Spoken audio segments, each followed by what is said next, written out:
Now with meteorologist Heather Waldman.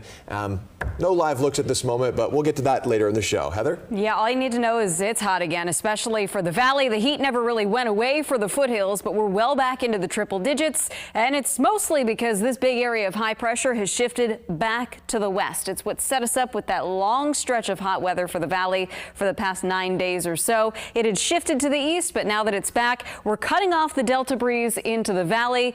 We've got very still air all across Northern California, and we've got plenty of heat, not just at the surface, but up at about 5,000 feet as well. And it's certainly not just us. These are the current temperatures. Eastern Washington and Oregon, mid-90s to even low 100s there. Those temperatures well above average. Vegas back at 115. Phoenix also sitting at 115 at this hour. We will have a little bit of an onshore flow tonight into the valley. That will drop the temperatures some at lower elevations, but this morning we started in the low 60s. Tomorrow, it's more like upper 60s to low 70s, and it's just going to be another one of those days where once the sun comes up, the morning heat is even going to start to feel a little intense if you are in that sun.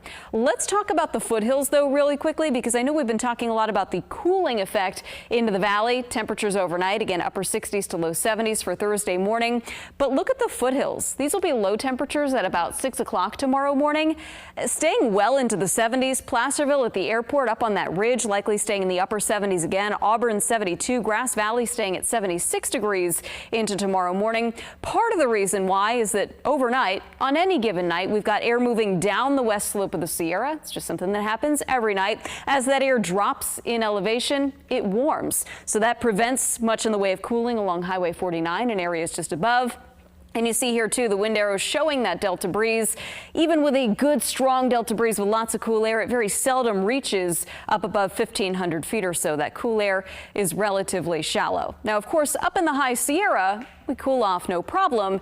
But the afternoons have been hot around Tahoe, and they will continue to be for the next couple of days. Upper 80s to low 90s in Truckee and South Lake. Triple digits for Pollock Pines and Arnold tomorrow. You see there temperatures starting in the low 70s. The Yosemite Valley will start in the upper 60s and end up around 103, 104 tomorrow afternoon. Here's the foothills. You see the numbers there again. Low to mid 70s for overnight lows. Back to 104 to 107 tomorrow afternoon.